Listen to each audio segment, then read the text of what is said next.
வணக்கம். நீங்கள் பார்த்து ரசித்துக் கொண்டிருப்பது உங்கள் பாஸ் டிவி.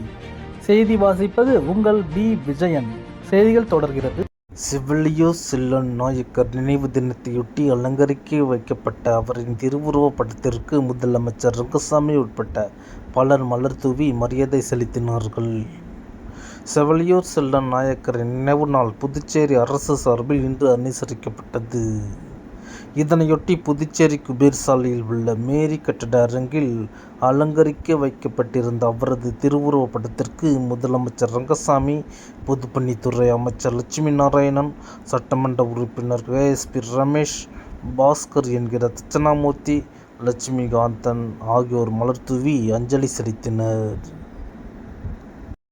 செய்திகள் தொடர்கிறது. ஆணவ படுகொலை தடுப்பு சட்டத்தை இயற்ற வலியுறுத்தி விடுதலை சிறுத்தைகள் கட்சி சார்பில் கண்டன ஆர்ப்பாட்டத்தை சுதேசி மில் அருகில் நடைபெற்றது. விடுதலை சிறுத்தைகள் கட்சி சார்பில் ஆணவ படுகொலை தடுப்பு சட்டத்தை இயற்ற வலியுறுத்தி கண்டன ஆர்ப்பாட்டம் சுதேசி மில் அருகே நடைபெற்றது.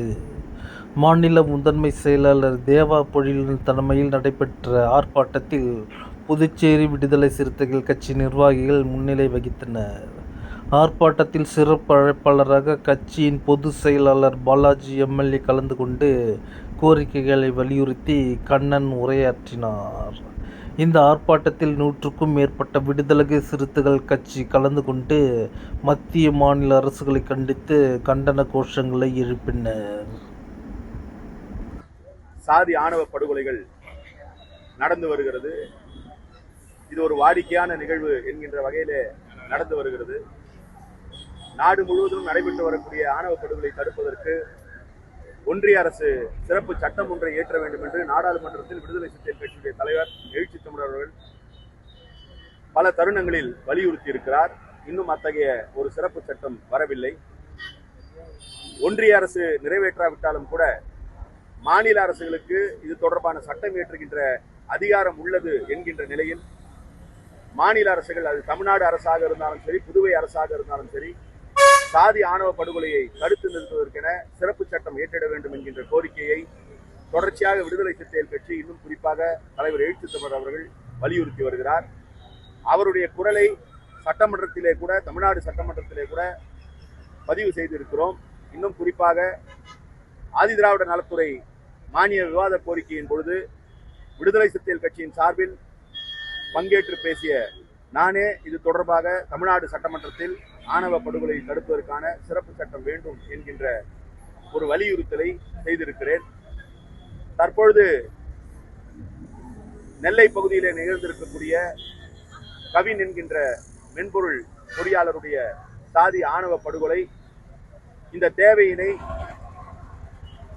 வலியுறுத்துகின்ற வகையில் அமைந்திருக்கிறது. அந்த வகையில் விடுதலை சிறுத்தைகள் கட்சியின் சார்பில் தமிழ்நாட்டில் கடந்த 9ஆம் தேதி தலைநகர் சென்னையில் தலைவர் எழுச்சி தமிழர் அவர்கள் தலைமையிலும், விழுப்புரத்தில் மக்களவை உறுப்பினர் அண்ணன் ரவிக்குமார் அவருடைய தலைமையிலும் ஆணவ படுகொலை தடுப்பதற்கான சிறப்பு சட்டம் வேண்டும் என்கின்ற கோரிக்கையை வலியுறுத்தி ஆர்ப்பாட்டம் நடைபெற்றது. இன்று தொடர்ச்சியாக தமிழ்நாடு முழுவதும் பல்வேறு மாவட்ட தலைநகரங்களில் நடந்து கொண்டிருக்கிறது. தமிழ்நாடு மட்டுமல்லாது தென் மாநிலங்களில், குறிப்பாக புதுச்சேரியில் இன்றைக்கு இந்த ஆர்ப்பாட்டத்தை நடத்தியிருக்கிறோம். புதுவை அரசும் அது போன்ற ஒரு சட்டத்தை இயற்ற வேண்டும் என்று. நேற்றைக்கு கேரள மாநிலம் இடுக்கி மாவட்டத்தில் உள்ள ஆர்ப்பாட்டம் நடைபெற்றிருக்கிறது. இன்னும் சில தினங்களில் ஆந்திராவிலும் தலைவர் எழுச்சி தமிழர் அவர்கள் தலைமையில் இந்த கோரிக்கையை வலியுறுத்தி ஆர்ப்பாட்டமும் பொதுக்கூட்டமும் நடைபெற இருக்கிறது. இது இன்றைய அவசிய தேவை. இருக்கின்ற சட்டங்கள் ஆணவ கொலைகளை செய்பவர்கள் அல்லது ஆணவ கொலைகள் செய்வதற்கான அடிப்படையாக அமைந்திருக்கக்கூடிய சிலருடைய தூண்டுதல்கள் கணக்கிலே கொண்டு வருவதற்கான எந்த வாய்ப்பும் இல்லை என்பதால் தான் சிறப்பு சட்டம் வேண்டும் என்பதை விடுதலை சிறுத்தைகள் கட்சி வலியுறுத்துகிறோம். பொதுவாக வன்முறை நடவடிக்கைகளை, பயங்கரவாத நடவடிக்கைகளை தடுப்பதற்கென இருக்கும் சட்டமே போதும் என்ற நிலையிலும் கூட பல்வேறு அம்சங்களை சீர்தூக்கி பார்த்து உரிய வகையில் அதற்கு பொறுப்பானவர்கள் அனைவரும் தண்டிக்கப்பட வேண்டும் என்கின்ற வகையிலே தான் பயங்கரவாதத்தை தடுப்பதற்கென சிறப்பு சட்டங்கள் இருக்கிறது. அதே போன்று பெண்கள் மீதான இழைக்கப்படும் கொடுமைகள், குழந்தைகள் மீதான இழைக்கப்படும் கொடுமைகள் என்பதற்கான தனி சட்டங்கள் இருக்கிறது. ஏற்கனவே SC ST-க்கான வன்கொடுமைகள் தடுப்பு சட்டம் இருக்கிறது. அந்த வகையில் ஆணவ கொலைகள் தடுப்பு சட்டம் என்பது மிக அவசியமாகிறது. இன்னொன்று, இது ஏதோ பட்டியலின மக்களுக்கும் பிற்படுத்தப்பட்ட மக்களுக்கும் இடையிலான பிரச்சனை, சாதி ஆணவ படுகொலை என்பது போன்ற பார்வை குறுக்கி பார்க்கப்படுகிறது. இது எல்லா சமூகங்களிலும் எல்லா சமூக கட்டமைப்பிலும் இந்த சாதி ஆணவ படுகொலைகள் நடைபெற்று வருகிறது. இன்னும் குறிப்பாக சில நேரங்களில் பொருளாதார ஏற்றத்தாழ்வை கூட இதற்கான காரணமாக அமைந்திருக்கிறது என்கின்ற பொழுது, இது வெறும் பட்டியலின மக்கள் பிற்படுத்தப்பட்ட மக்கள் தொடர்புடைய ஒரு பிரச்சனை அல்ல, ஒட்டுமொத்தமான சமூகத்தினுடைய பிரச்சனை என்கின்ற பார்வையில் கோணத்தில் இதை அணுக வேண்டும். அதன் அடிப்படையில் சாதி ஆணவ படுகொலையை தடுப்பதற்கான சிறப்பு சட்டத்தை உடனடியாக ஒன்றிய அரசும் ஏற்ற வேண்டும், தமிழ்நாடு அரசும் ஏற்ற வேண்டும். இன்றைக்கு போராட்டம் நடைபெற்றுக் கொண்டிருக்கக்கூடிய புதுவை அரசும் அதை நிறைவேற்ற வேண்டும் என்கின்ற கோரிக்கையை வலியுறுத்துகிறோம். செய்திகள் தொடர்கிறது. வில்லியனூர் பாண்டியன் நகர் பகுதியில் சாலை வசதி கேட்டு பொதுமக்கள் மறியலில் ஈடுபட்டதால் பரபரப்பு ஏற்பட்டது. வில்லியனூரில் சட்டமன்ற தொகுதிக்குட்பட்ட பாண்டியன் நகரில் கடந்த 4 ஆண்டுகளாக சாலை வசதி கேட்டு மக்கள் பல மனுக்கள் அளித்தும் இதுவரை நடவடிக்கை எடுக்கப்படவில்லை.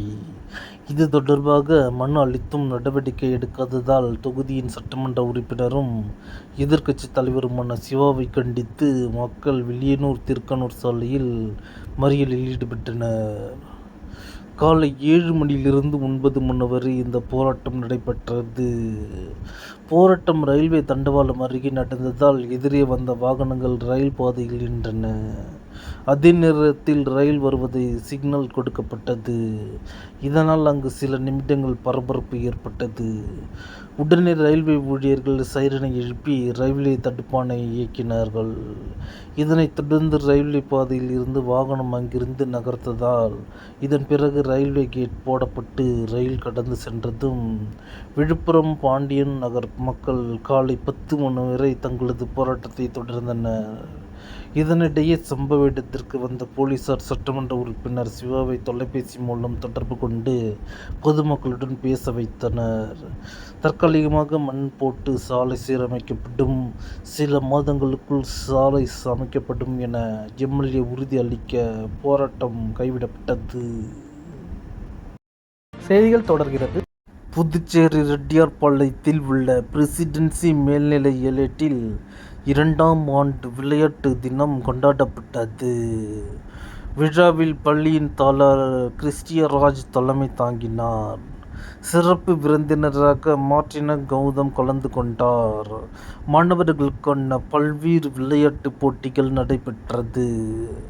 போட்டிகளில் வெற்றி பெற்ற மாணவர்களுக்கு சுழல் கோப்பை பரிசாக வழங்கப்பட்டது. ஆண்டு விளையாட்டு தின நிகழ்ச்சியை முன்னிட்டு மாணவர்களுக்கு பல்வேறு கலை நிகழ்ச்சிகள் நடைபெற்றன. பிரசிடென்சி மேல்நிலைப்பள்ளி 2ஆம் ஆண்டு விளையாட்டு விழாவில் மாணவர்கள், பெற்றோர்கள் என பலர் கலந்து கொண்டனர். நிகழ்ச்சியின்கான ஏற்பாடுகளை பள்ளியின் செயலாளர் கௌதம் மற்றும் பள்ளியின் துணை முதல்வர் ஜோசப் ஜான் பால் மற்றும் உடற்பயிற்சி ஆசிரியர்கள் மற்றும் மேற்கொண்டனர். செய்திகள் தொடர்கிறது. பாரதிய ஜனதா கட்சி தேர்தல் கமிஷனோடு கூட்டி சேர்ந்து மக்களின் வாக்குகளை பறிக்கிறது என்று ஒரு குற்றச்சாட்டை தேர்தல் கமிஷன் மீது கூறினார். அதற்கான ஆதாரத்தையும் அவர் வெளியிட்டார். கர்நாடக மாநிலத்தில் மாதேபுரா தொகுதியில, சட்டமன்ற தொகுதியில ஒரு தொகுதியில் மட்டும் பாரதிய ஜனதா கட்சி போலி வாக்காளர்களை தேர்தல் கமிஷனுடைய துணையோடு கொண்டு வந்து ஒரே வாக்காளர் பல பூத்துகளில் வாக்களிப்பதாகவும், அது மட்டுமல்லாமல் வாக்காளர் பட்டியலில் வாக்காளருடைய தகப்பனார் பெயர் XYZ என்றும் முகவரி 0 என்றும் குறிப்பிட்டிருந்தது. அது மட்டுமல்லாமல் பல வாக்காளர் பட்டியல்களில் வாக்காளருடைய புகைப்படமே இல்லாத ஒரு நிலை. அது மட்டுமல்லாமல் ஒரே வாக்காளர் 4 மாநிலங்களில் அவருடைய பெயர் பதியப்பட்டிருக்கிறது. கர்நாடக மாநிலத்தில் ஒரு அட்ரஸ்லயும், ஹரியானா மாநிலத்தில் இன்னொரு அட்ரஸ்லயும், ராஜஸ்தான் மாநிலத்தில் ஒரு அட்ரஸ்லயும் மற்றும் உத்தரப்பிரதேசத்தில் இன்னொரு அட்ரஸ்லயும் அவர் பதியப்பட்டு ஒரே வாக்காளர் இந்த 4 மாநிலங்களிலும் வாக்காளராக இருக்கிறார். அது மட்டுமல்ல, ஒரே வீட்டில் ஒரு அறை வீட்டில் வாரம் 6 புதிய வாக்காளர் சேர்க்கையை பார்க்கும் பொழுது இளம் வாக்காளர்கள் யாரும் இல்லை. எல்லோரும் வயது முதிர்ந்தவர்கள், 85 வயது 65 வயது உள்ளவர்கள் தான் புதிய வாக்காளர்களாக தேர்வு செய்யப்பட்டிருந்தவை எல்லாம் சந்தேகத்தை உருவாக்குகிறது. இதற்கு தேர்தல் கமிஷன் பதில் சொல்ல வேண்டும் என்று கூறினார். ஆனால் தேர்தல் கமிஷன் அதற்கு பதில் சொல்வதை விட்டுவிட்டு பாரதிய ஜனதாவுடைய கைப்பாவையாக, மோடியினுடைய ஊதுகுழலாக அவையெல்லாம் உண்மையில்லை என்று கூறி வருகிறார்கள். வாக்காளர் பட்டியலை கொடுத்தது தேர்தல் ஆணையம், வாக்காளர் பதிந்தது தேர்தல் ஆணையம். அதில் உள்ள முறைகேடுகளை கூறினால் அதற்கு என்ன காரணம் என்று பதில் சொல்லாமல் தேர்தல் ஆணையமானது பாஜகவினுடைய ஊதுகுழலாக செயல்பட்டு வருகிறது. இது இந்த நாட்டு மக்கள் மத்தியில் தேர்தல் கமிஷன் மீது உள்ள நம்பிக்கை போய்விட்டது. இந்த தலைவர் ராகுல் காந்தியினுடைய இந்த கருத்துக்களை மரியாதைக்குரிய மூத்த தலைவர் திரு சரத்பவார் அவர்களும் மற்றும் அரசியல் கட்சி தலைவர்களும் ஆதரவு தெரிவித்து தேர்தல் கமிஷன் டிஜிட்டல் வாக்காளர் பட்டியல் ஏன் கொடுக்கவில்லை என்று கேட்கிறார்.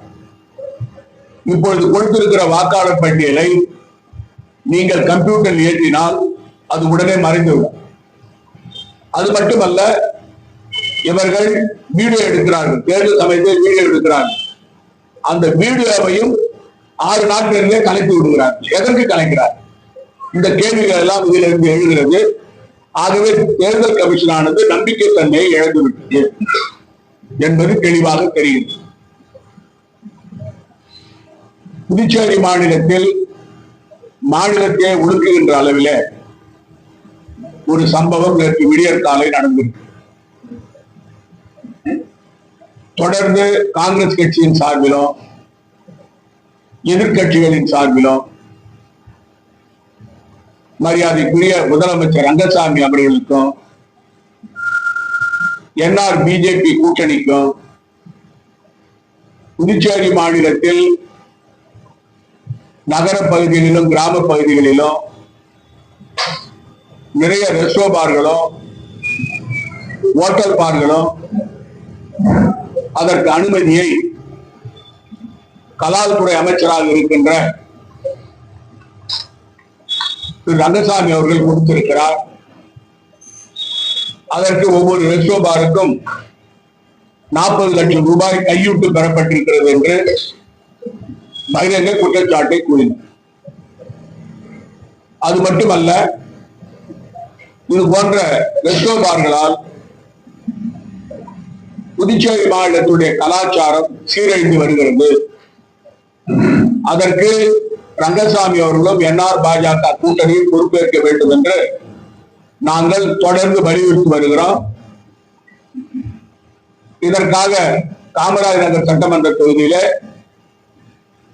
சித்தானந்த சாமி கோயில் பக்கத்தில் ஒரு பார் திறக்கும் போது கூட தேசிய நெடுஞ்சாலையில் பார் திறப்பதன் மூலமாக நிறைய விபத்துகள் ஏற்படும், அதை மூட வேண்டும் என்று, அதற்கு அனுமதி கொடுக்க கூடாது என்று நாங்கள் போராட்டம் நடத்தினோம். அதையும் மீறி அதற்கு அனுமதி கொடுக்கப்பட்டது. இப்படி கோயில்களுக்கு பக்கத்திலேயும் சர்ச்சுகளுக்கு பக்கத்திலேயும் மசூதிக்கு பக்கத்திலேயும் பள்ளிக்கூடங்களுக்கு அருகிலேயும் மக்கள் வாழுகின்ற பகுதிகளிலேயும் இந்த ரெஸ்டோ பார்களை கொடுத்து லஞ்சம் பெற்றுக் கொண்டு பல நூறு கோடி ரூபாய் இதன் மூலமாக லஞ்சம் பெற்றுக் கொண்டு முதலமைச்சர் ரங்கசாமி அவர்கள் இந்த ரெஸ்டோ பார்களை கொடுத்ததன் விளைவு புதுச்சேரி மாநிலத்தில் கலாச்சார சீர்கேடு மட்டுமல்ல, சட்டம் ஒழுங்கும் கேள்விக்குறியாகி இருக்கு. மக்களுக்கு பாதுகாப்பு இல்லை. பெண்கள் சுதந்திரமாக வெளியே நடமாட முடியவில்லை. பெண்களுக்கும் பாதுகாப்பு இல்லை. புதுச்சேரி மாநில மக்கள் வெள்ளிக்கிழமை சனிக்கிழமை வெளியில் வர அஞ்சுகிறார்கள். அதற்கு காரணம் சுற்றுலா பயணிகள் என்ற போர்வையில் புதுச்சேரிக்கு பல மாநிலங்களில் இருந்து வருகின்றவர்கள் குளித்து விட்டு கும்மாளம் போட்டு புதுச்சேரி மாநிலத்தினுடைய அமைதியை கெடுக்கிறார்கள். இதற்கான முழு பொறுப்பை திரு ரங்கசாமி அவர்களும் என்ஆர் காங்கிரசும் பாஜகவும் ஏற்க வேண்டும் என்று நாங்கள் வலியுறுத்தியதன் விளைவு நேற்றைய தினம் விடியற் காலை 1:30 மணி அளவிலே ஒரு கல்லூரி மாணவன், அவருடைய பெயர் மோஷிக் சண்முக பிரியன், அவர் அந்த ரெஸ்டோ பார் வைத்திருக்கிறவர்கள், ரெஸ்டோ பாருடைய உரிமையாளர்கள் ஓஎம்ஜி உரிமையாளர், ஓஎம்ஜி ரெஸ்டோ பார் உரிமையாளர். அங்கே அந்த 2 பேர்களும், மோஷிக் அவர்களும் ஷஜன் அவர்களும், ஷஜனுடைய பிறந்த நாளுக்காக அந்த ரெஸ்டோ பாருக்கு சென்றிருக்கிறார்கள். அவருடைய நண்பர்களும் ஒரு 10 பேர் சென்றிருக்கிறார்கள். அந்த ரெஸ்டோ பாரிலே கைகலப்பு ஏற்பட்டு அங்கே உள்ள பவுன்சர்களும் அந்த ரெஸ்டோ பாரில் பணிபுரிந்தவர்களும் அவர்களை தாக்கி அதில் மோஷிக் சண்முக பிரியன் என்பவர் கத்தியால் குத்தப்பட்டு கொலை செய்யப்பட்டிருக்கிறார். இன்னொருவர் ஷஜன் அவர்கள் உயிருக்கு போராடி கொண்டிருக்கிறார். காவல்துறையானது, காவல்துறையினுடைய டிஐஜி அவர்கள் நேற்று காலை அவசரமாக ஒரு பேட்டி கொடுத்தார். அந்த இடத்திற்கு போய் பார்த்துவிட்டு இந்த சம்பவத்தை பற்றி அவர் குறிப்பிடும் பொழுது, இந்த பிறந்தநாள் கொண்டாட வந்தவர்கள் அதிலே கைகலப்பு ஏற்பட்ட பொழுது அசோக் ராஜ் என்ற அங்கே வேலை செய்கின்ற ஒரு தலைமை ஒரு பதவியில் இருக்கிறவர், அந்த அவர் சமையல் அறைக்கு சென்று கத்தியை எடுத்து வந்து அந்த மோஷிக் அவர்களை குத்தினார் என்று அவர் பேட்டி கொடுத்திருக்கிறார். சஜன் அவர்களும் தாக்கப்பட்டார்கள் என்று கூறியிருக்கிறார். புதுச்சேரி மாநிலத்தில் விதிமுறை இருக்கிறது. பார்கள் எல்லாம் 11 மணிக்குள் மூட வேண்டும். ரெஸ்டோ பார்கள் 12 மணிக்குள் மூட வேண்டும். ஆனால் இந்த ரெஸ்டோ பார் சம்பவம் நடந்த நேரம் 1:30 மணிக்கு மேல, விடியற் காலையில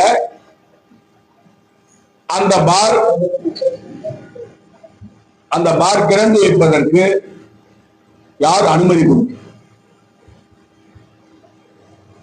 காவல்துறை என்ன செய்தது?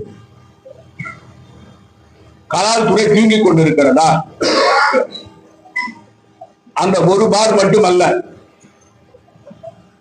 புதுச்சேரியில் உள்ள அனைத்து பார்களும், ரெஸ்டோ பார்களும் விடியற் காலை 5 மணி வரை திறந்து வைக்கப்பட்டு அங்கே குடித்துவிட்டு கும்மாளம் ஆடுகிறார். மக்கள் நிம்மதியாக வாழ முடியவில்லை. புதுச்சேரிக்கு சுற்றுலா தேவை.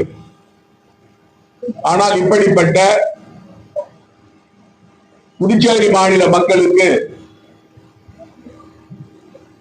பாதுகாப்பு இல்லாத சுற்றுலா தேவையில்லை. ஆனால் இதற்கு யார் பொறுப்பேற்க போகிறார்கள்? ஒவ்வொரு ரெஸ்டாரண்ட் பாருக்கும் 40 லட்சம் வாங்கி 309 ஹோட்டல்களுடைய பார்களும் மற்றும் ரிசர்வ் பார்களும் கொடுத்த முதலமைச்சர் ரங்கசாமி பொறுப்பேற்க போகிறாங்க. அல்லது காவல்துறையினுடைய அமைச்சராக இருக்கின்ற காவல்துறை அதை கட்டி போட்டு வைத்திருக்கின்ற, வேலை செய்யாமல் தடுத்து வைத்திருக்கின்ற அமைச்சர் நமச்சிவாயம் பதில் சொல்ல போகிறாரா? யார் இதற்கு பதில் சொல்வார்கள்? 12 மணிக்கு மேல் அந்த ரெஸ்டாரண்ட் பார்களை திறந்து வைத்ததற்கு காவல்துறை உடனே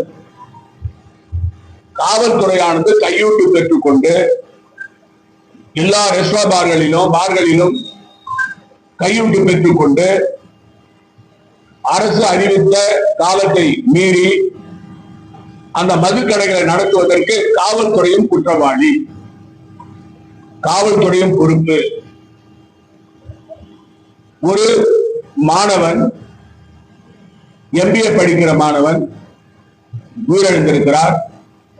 இன்னொருவர் விஷுவல் டெக்னாலஜி படிக்கிற இன்னொரு மாணவன் உயிருக்கு போராடி கொண்டிருக்கிறார். புதுச்சேரியில் சுற்றுலா என்று சொல்லி மக்களை காவு வாங்குகின்ற வேலை நடந்து கொண்டிருக்கிறது. நாங்கள் தொடர்ந்து வலியுறுத்தினோம். காங்கிரஸ் கட்சியின் சார்பில் சொன்னோம், நிறைய பார்களை கொடுக்காதீர்கள், ரிசர்வ் பார்களை கொடுக்காதீர்கள், இதனால் சட்டம் ஒழுங்கு கெட்டுவிடும், மக்களுக்கு பாதுகாப்பு இல்லை, அது மட்டுமல்ல புதுச்சேரியுடைய கலாச்சாரம் சீரழிந்து வருகிறது என்று சொன்னோம். ஆனால் முதலமைச்சர் ரங்கசாமி அவர்கள் மமதையோடு மக்கள் தொகைக்கு ஏற்ப ரிசர்வ் பார்கள் கொடுக்கப்படும் என்று சட்டமன்றத்திலே பேசினார். இதிலிருந்து இந்த ஆட்சியாளர்கள் மக்களை பற்றி கவலைப்படவில்லை என்பது தெளிவாக தெரிகிறது. அந்த ரெஸ்டாரண்ட் பார்களுடைய உரிமையாளர்கள் 2 பேர். ஒருவர் பெயர் ராஜ்குமார் என்று நினைக்கிறேன், ராஜ்குமார் தானே, ராஜ்குமார் என்று நினைக்கிறேன். இன்னொருவர் இருக்கிறார், அது மர்மமாக இருக்கிறது. அது முதலமைச்சருக்கு நெருங்கியவர், அதனால் அவருடைய பெயரை போடவில்லை. அது மட்டுமல்ல, அந்த வழக்கையும் அதாவது முதல் தகவல் அறிக்கை FIR போடுவதையே காவல்துறை தாமதப்படுத்தி, இந்த காவல்துறையினுடைய ஆய்வாளர் திரு ஜெய்சங்கர் அவர்கள் புகார் கொடுத்தவர்களை அழைத்து, இதற்கு மேல் நீங்கள் மேல் நடவடிக்கை எடுத்தால் உங்கள் மீது வழக்கு தாக்கல் செய்வோம் என்று அந்த மாணவர்களை, பாதிக்கப்பட்டவர்களை மிரட்டி இருக்கிறார். காவல்துறை அராஜக செயலிலும் இறங்கி இருக்கிறது. ஒரு புறம் லஞ்சம், இன்னொரு புறம் அராஜகம். காவல்துறையானது ரிசர்வ் பார்களுடைய அடிமைகள் ஆகிவிட்டன. ரிசர்வ் பார் உரிமையாளர்களிடம் கையூட்டு பெற்றுக்கொண்டு புதுச்சேரி மாநிலத்தில் சட்டம் ஒழுங்கை குலைப்பதற்கு காவல்துறையும் காரணம். இந்த 40 லட்சம் ரூபாய் ஒவ்வொரு ரெஸ்டாரண்ட் பாருக்கும் வாங்கி இன்று உயிர் பறிபோய் இருப்பதற்கு பொறுப்பேற்று முதலமைச்சர் ரங்கசாமி ராஜினாமா செய்ய வேண்டும். அவர் ஒரு நிமிடம் கூட முதலமைச்சர் நாற்காலியில் இருக்கக்கூடாது. அதே போல சட்டம் ஒழுங்கை கட்டுப்படுத்தாத, சட்டம் ஒழுங்கை பற்றி கவலைப்படாத, புதுச்சேரியை விட்டுவிட்டு இலங்கை, மலேசியா, சிங்கப்பூர் துபாய் என்று போய் கொண்டிருக்கின்ற காவல்துறையினுடைய அமைச்சர் திரு நமச்சிவாயம் அவர்கள் பொறுப்பேற்று ராஜினாமா செய்ய வேண்டும். அது மட்டுமல்ல, இந்த தொகுதி ராஜ்பவன் தொகுதியில இந்த வெஸ்டோபார் இருக்கு. ராஜ்பவன் தொகுதியினுடைய அமைச்சர், பொதுப்பணித்துறை அமைச்சர் திரு லட்சுமி நாராயணன் அதற்கு பொறுப்பு.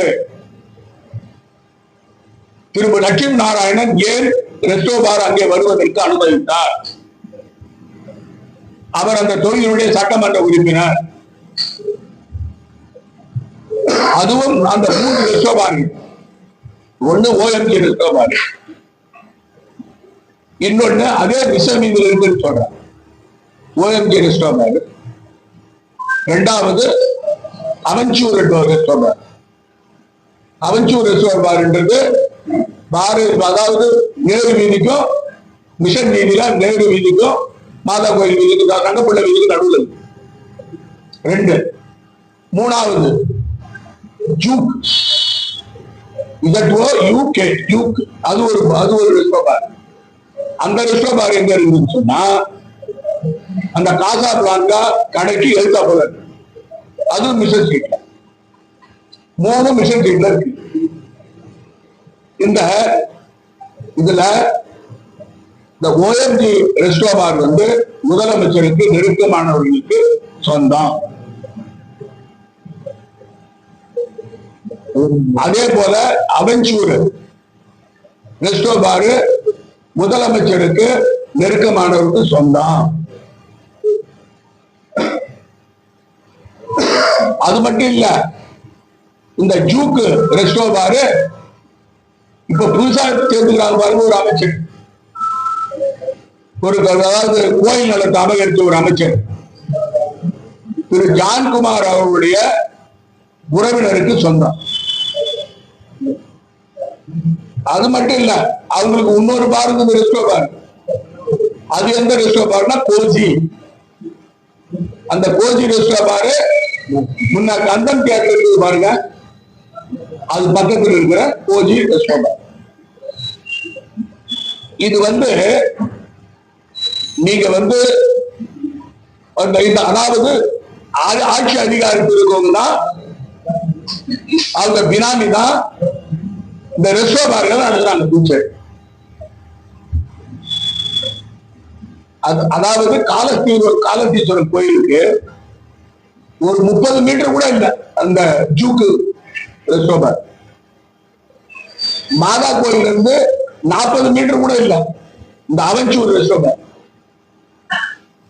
பள்ளிக்கூடத்துக்கு அதாவது அமைச்சர், மாண்புமிகு அமைச்சர் லட்சுமி நாராயண வீட்டுல 50 மீட்டர் கூட இல்ல அந்த OMG ரெஸ்டோபார். அந்த OMG ரெஸ்டோபார் அட்வர்டைஸ்மெண்ட் கொடுத்துறாங்க, அதை காட்டுறோம் உங்களுக்கு. அதை பாத்தீங்கன்னா அந்த ஆட்சியாளர் ரங்கசாமி முகத்திலையும் நமச்சிவாய முகத்திலையும் லட்சுமாய முகத்தில் காரி பண்ணுவீங்க. இது ஒரு ஆட்சி.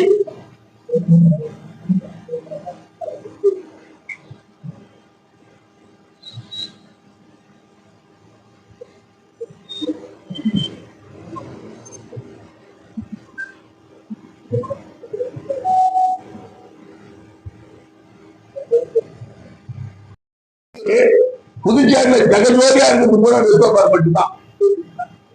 லைட் டெக்கரேஷன் பெரிய பெரிய பாட்டில் இருக்கும், பாக்குறவன் உள்ள நுழையணும்னு நினைப்பான். அந்த மாதிரி வைக்கிறாங்க. ஆனா நாம் போறதில்லை.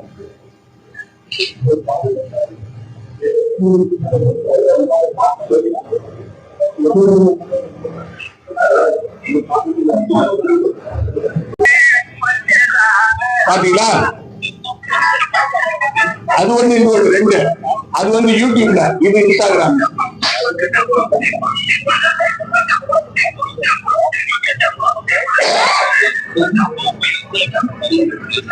இந்த ஆட்சியாளர் வெற்றி தலைமுறையான இவெல்லாம் ஆளை கல்வி உள்ளாங்க.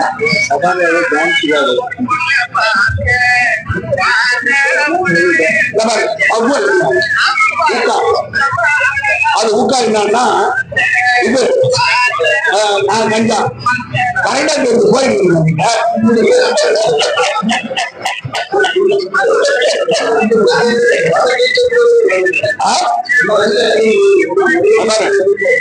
இந்த டான்ஸ் ஆடுங்க, அதாவது விடிகால 3 மணி வரைக்கும் 4 மணி வரைக்கும் இது யாரு ப்ரொமோட் பண்றது? யாரு? அந்த ஓஎம்ஜி ரெஸ்டாரண்ட்.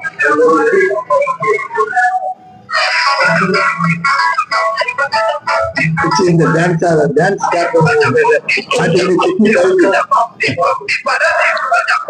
அதனால இது அதாவது காவல்துறை இந்த ரெஸ்டாரனுடைய கைக்கூலியா செயல்படுறதுனால இவர்கள் இந்த வழக்கு ஒழுங்கா விசாரிக்கணும். இந்த புதுச்சேரி காவல்துறை மேல எங்களுக்கு நம்பிக்கை இல்லை. காரணம் என்னன்னு சொன்னா, புகார் கொடுத்தவரே கூட்டு மிரட்டுறீங்க, இன்ஸ்பெக்டர் கூட்டு மிரட்டுறாங்க. அது மட்டும் இல்ல, அதாவது சம்பந்தப்பட்டவர் கூட இருந்தவர் புகார் கொடுக்க போனா லேட்டா ஒருத்தர் வந்தார் பாருங்க, அவரை கூட்டு எப்ப 11 மணிக்கு அவர் புகார் கொடுத்தா அதுல இருக்குது 11 மணி.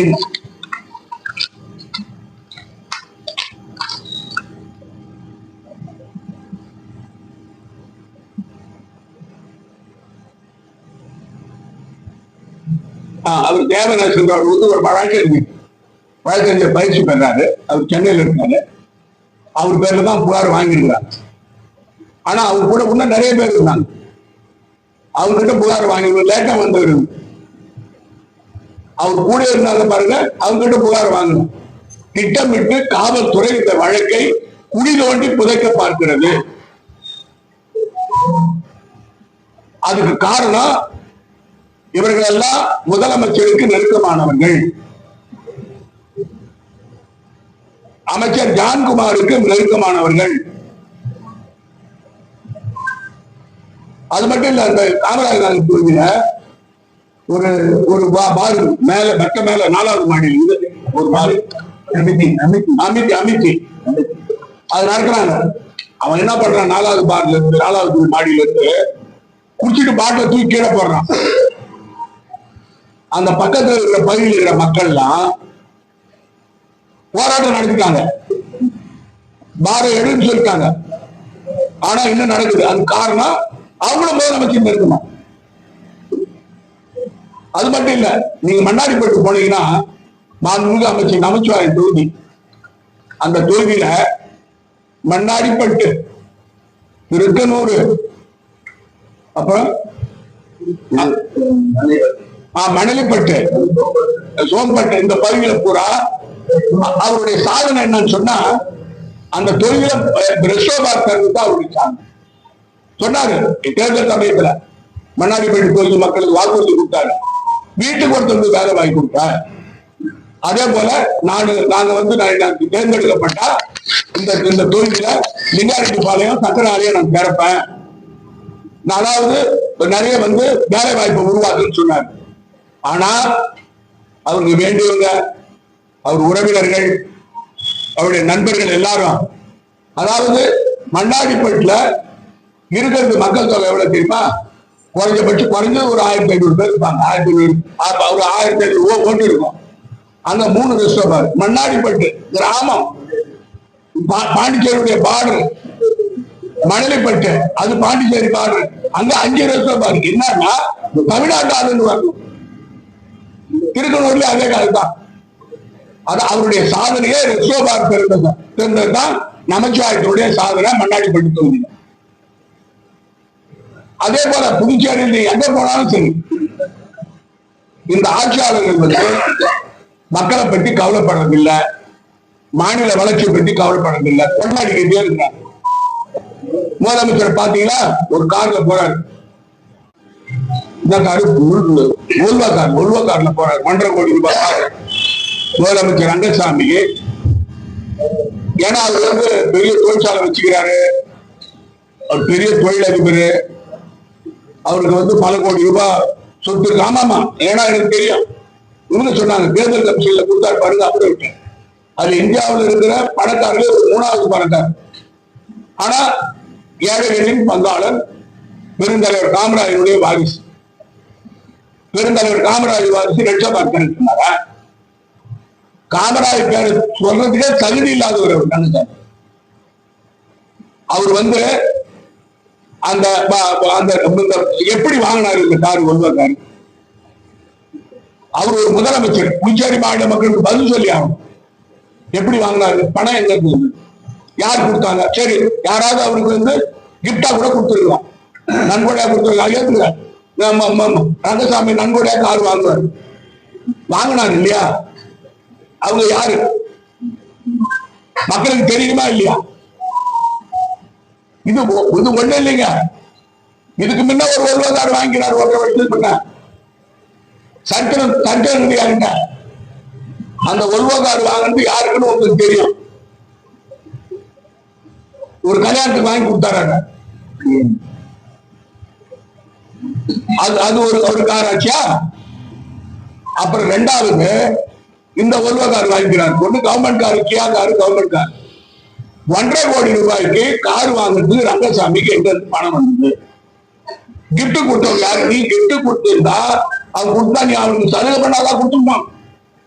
ஏனாமா கொடுத்துருப்பான் அவனுக்கு? அவன் கான்ட்ராக்டரா இருக்கணும் அல்லது ஒரு நாள் சலுகை அனுப்பிடுவா இருக்கணும். எனக்கு ஒரு சந்தேகம் இருக்குது. 19 வருஷத்துக்கு கான்ட்ராக்ட் கொடுத்து குப்பையில அதுலயே சந்தேகம். அது வச்சுக்கிறேன் ஒரு நாளைக்கு.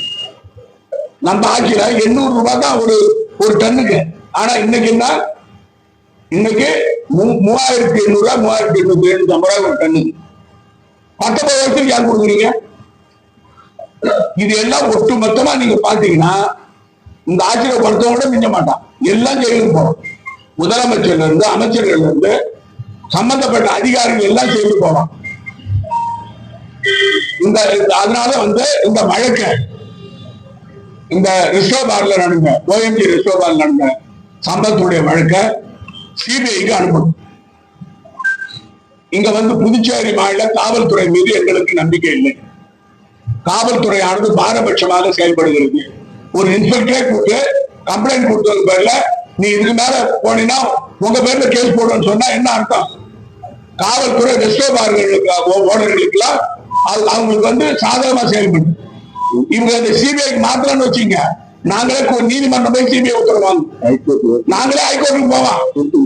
ஹைகோர்ட்டுக்கு போய் ஒரு ஆர்டர் வாங்க. ஏற்கனவே உங்களுக்கு தெரியும், ஹைகோர்ட் டைரக்ஷன் கொடுத்துருக்கு. அந்த காமாட்சி அம்மன் கோயில் நடந்துக்கு ஹைகோர்ட் டைரக்ஷன் கொடுத்துருக்கு. அந்த அவங்க பாக்கியா யாரு? ஜான்குமாரையும் அவங்க குடும்பம் அவர் பிள்ளையும் பாக்கியாச்சாரின்னு சொல்லி ஹைகோர்ட் உத்தரவு போட்டுருக்கு. அதை மூடி மறைச்சு வச்சுக்கிறாங்க. அது மட்டும் இல்ல, ஹைகோர்ட் உத்தரவு போட்டுருக்குது இந்த இதுல உமாசங்கர் இருக்கிறதுல சிபிஐ விசாரிக்க சொல்லி. அதனால வந்து அவங்க செய்யலன்னு சொன்னா சிபிஐக்கு விசாரணைக்காக சென்னை உயர்நீதிமன்றத்தில் வழக்கு தாக்கல் செய்வோம். இந்த வழக்குல வந்து பாரபட்சம் வந்து செயல்படணும்னு சொன்னா, முறையா குற்றவாளிகளை கண்டுபிடிக்கணும்னு சொன்னா, அதாவது புதுச்சேரி மாநிலத்துல சட்டம் ஒழுங்கு நிலநாட்டணும்னு சொன்னா சிபிஐ கிட்ட போனாதான் நடக்கும். அதுக்கான நடவடிக்கை நாங்கள் அதாவது கோயில் பக்கத்தில், சர்ச் பக்கத்தில், மசூதி பக்கத்தில், பள்ளிக்கூட பக்கத்தில், மக்கள் குடியிருப்பு பகுதியில் இருந்தால் அவைகள் எல்லாம் அகற்றுவோம். அதெல்லாம் தன் ரத்து செய்யும். யாரு யாரு எங்க கூட்டணி வாங்கினா அதுவும் தப்பு தான். கூட்டணி வாங்கினா அதை ஏற்றுக்கணுமா? ஏன் அதாவது பாஜகவுல நாங்களும் சேர்ந்து பாஜகவுல போய் நமச்சிவாய் கூட போனவங்க தான் நிறைய வச்சுக்கிறாங்க. மன்னார்பேட்டை யாரு வச்சுக்கிங்க? தெரியல. மணலிப்பட்டில யாரு வச்சுக்கிங்க? லிகாரிட்டி பாளையத்துல யாரு வச்சுக்கிங்க? எங்க கூட்டணி கட்சி வந்தா நடவடிக்கை எடுப்போம்ன்றா. எங்க கூட்டணி கட்சினாலும் தப்புன்னா தப்புதான். அதை முறைப்படுத்தணும். இல்ல சார், நான் ரெஸ்டோரண்ட் தேவையில்லை சார். எப்படி சார் நம்ம கலாச்சாரத்துக்கு கொடுக்க? நீங்க முறைப்படுத்துறது வேற. நாமக்கு இல்லையா ரெஸ்டோரண்ட் கிடையாது. சொல்றது கேளுங்க. நாங்க வந்து டிராட் நீங்க அங்கே மேனுபேக்சர் பண்ணி கொடுக்கலாம். அதான் சொன்னோம். ரிஸ்டோபாரி எங்க ஆட்சியர் நாங்க ஒண்ணு கூட கொடுக்கல. 400 சார், 400 பார் இருந்தது சார். முதலமைச்சரா வரும்போது 2016 இருந்தது. ஆட்சி விட்டு போகும்போது வரைக்கும் அந்த ஒண்ணு கூட கொடுக்கல. நான் சவால் விட்டு சொல்லுவேன், நீங்க லஞ்சம் வாங்கிக்கிற இந்த மக்களுடைய வீடை பறிக்கிறீங்க, கலாச்சாரத்தை வீணாக்குறீங்க. இப்படி அதாவது இப்படி எல்லாமே இப்ப எல்லாரும் மக்களுக்கு பதில் சொல்லி ஆகணும். புதுச்சேரி மாநில மக்களுக்கு பதில் சொல்லி ஆகணும். இது மாதிரி ரெஸ்டோ பாரா, ரெஸ்டோ பம்பா, அப்புறம் டான்ஸ் பாரா. டான்ஸ் பாருக்கு யார் சார் அனுமதி கொடுப்பாங்க? சூப்பர் மார்க்கெட் வைக்கிறதுக்காக ஏதோ நடவடிக்கை. இதுல வேற முதலமைச்சர் முன்னாறு மதுபான தொழிற்சாலை கைவிட்டு வாங்கிட்டாரு. 15 கோடி மொத்தம் 6 மதுபான தொழிற்சாலைக்கு கவர்னர் பயில் கவர்னர் அதை ஒத்துக்கிறாங்க. அது இல்லாம இன்னொரு 100 பார் கொடுங்கம்மா. நீங்க பாத்தீங்கன்னா புதுச்சேரியில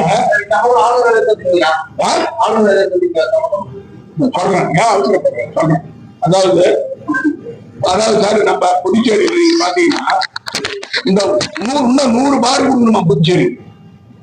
புதுச்சேரியில 35 வயசுல இருந்து 30 வயசுல இருந்து விதவைகள் இருக்கான். இளம் வயதிலே கனவை இழந்துடுறான் குடிச்சிட்டு. பென்ஷன் வாங்குறவன பாருங்க, விதவை பென்ஷன் வாங்குற பாருங்க, நிறைய இளம் பெண்கள் தான் வாங்குறாங்க புதுச்சேரி. அது காரணம் ரங்கசாமி. அது மட்டும் இல்ல, புதன்கிழமை துணைநிலையாளர்கள் சந்திச்சு இந்த ரெஸ்டோபார்கள் மூடுவதற்கான மனுவை நாங்க கொடுக்க போறோம். அவர் நடவடிக்கை எடுக்கலன்னா, அவர் என்ஆர் பாஜக ஆதரவா இருந்தா நீதிமன்றம் போகும். சொல்ல சார், அவருக்கு ஆறு வாங்கட்டும், ஏரோப்ளான் வாங்கட்டும், அவர் சொந்த பணத்துல வாங்கட்டும், அவர் சம்பாதிச்சு வாங்கட்டும், அவர் வருமானத்துல இருந்து வாங்கட்டும். நீ யாருக்கிட்ட வாங்குனீங்க அது சொல்லுங்க. நீ பொது வாழ்க்கையில் இருக்கிறவங்க தங்களுடைய சொத்துக்களுடைய கணக்க அரசாங்கத்துக்கு கொடுக்கணும். அது அசையும் பொருள், அசையா பொருள் எல்லாம் காரு வாங்குறது யாரு, அவர் சோர்ஸ் என்னன்னு சொல்லணும். முதலமைச்சர் தனி ஆள் கிடையாது, மாநில முதலமைச்சர். அவருடைய முதலமைச்சர் கண்டிப்பா தன்னுடைய சொத்து வாங்கினாலும் அரசாங்கத்தை பெர்மிஷன் வாங்கணும். அவங்களுக்கு தெரியும் நினைக்கிறேன். மணக்குள விநாயகர் கோயில், மணக்குள விநாயகர் வாங்கி விட்டாரு.